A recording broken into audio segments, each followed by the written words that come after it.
আসসালামু আলাইকুম। ডোনাল্ডুর সফর নিয়ে আগেই বলেছিলাম যে রাজনৈতিক তর্ক বিতর্ক চলবে। এই সফরে আওয়ামী লীগের লাভ হলো নাকি বিএনপির লাভ হলো, প্রত্যেকটা দলই তার অবস্থান থেকে ব্যাখ্যা করার চেষ্টা করবে। এখনো তাই হচ্ছে।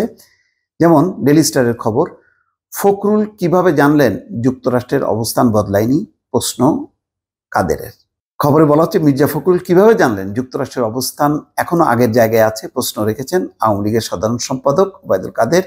গণমাধ্যম কর্মীদের প্রশ্নের জবাবে তিনি পাল্টা প্রশ্ন রেখে আরো বলেন, যুক্তরাষ্ট্রের সহকারী পররাষ্ট্রমন্ত্রী ডোনাল্ড লুর বক্তব্য কি ফখরুল সাহেব শোনেননি? প্রধানমন্ত্রী শেখ হাসিনার স্বদেশ প্রত্যাবর্তন দিবস উপলক্ষে বৃহস্পতিবার রাজধানীর তেজগাঁয়ে একটি এতিমখানা খাবার বিতরণ অনুষ্ঠানে তিনি কথা বলছেন।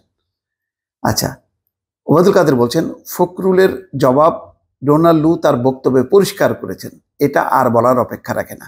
তিনি বলেন, আমি নতুন কিছু বলতে চাই না। যুক্তরাষ্ট্রের অবস্থান ব্যাখ্যা করেছেন যুক্তরাষ্ট্রের একজন সহকারী মন্ত্রী। এখানে তিনি যে কথা বলেছেন এরপরে ফখরুল সাহেবের যে বক্তব্য তার কোনো মূল্য নেই। তো এই যে বক্তব্যটা হচ্ছে গণতন্ত্র, মানবাধিকার, সুষ্ঠু নির্বাচন, এই প্রসঙ্গে যুক্তরাষ্ট্র অবস্থান বদলায়নি।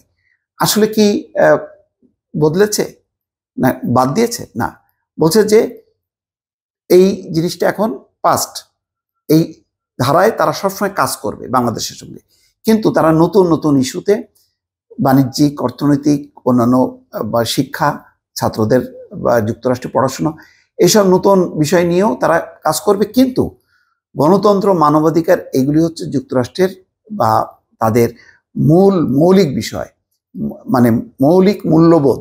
এই মূল্যবোধ নিয়ে তারা সবসময় কাজ করবে। গত এক বছরের নির্বাচনের আগে তারা বলেছে যে ওই সময় নির্বাচনের সময় ছিল, তারা আপ্রাণ চেষ্টা করেছে যাতে সংলাপের মধ্য দিয়ে একটা ভালো নির্বাচন হয়। তো সেটা হয়নি। তো সেই কারণে যুক্তরাষ্ট্র তো সম্পর্ক বিচ্ছিন্ন করবে না, তারা চেষ্টা করেছে। এখন বাংলাদেশ যদি কথা না শোনে, সরকার বিরোধী দল যদি সংলাপে না বসে, তো তাদের কিছু করার নেই। সেই কারণে তো তারা মানে কোনো দলের কারণে তো একটা দেশের সাথে সম্পর্ক বিচ্ছিন্ন করবে না, সেটাই বলছে। তো ফখরুল সাহেব ঠিকই বলেছেন, আবার ওবায়দুল কাদেরও এক অর্থে ঠিক বলছেন যে হ্যাঁ, এখন তাদের ইস্যু তারা বলবে না যে নির্বাচন সুষ্ঠু অবাধ করো, কারণ সামনে তো নির্বাচন নাই। সামনে আছে অর্থনৈতিক সহযোগিতা, তা ইন্দো প্যাসিফিক, রোহিঙ্গা, জলবায়ুর মতন ইস্যু। যেহেতু নির্বাচনটা নাই, সেই কারণে তারা বলছে। কিন্তু নির্বাচনের প্রসঙ্গটা যদি আসে, তাহলে তো তারা সেই আগের অবস্থানেই থাকবে, বলবে যে সুষ্ঠু অবাধ নিরপেক্ষ নির্বাচন।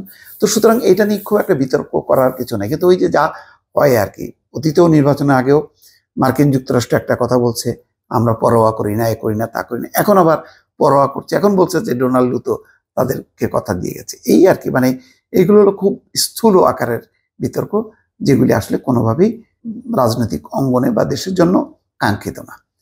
দর্শক ভালো থাকবেন, আল্লাহ হাফেজ।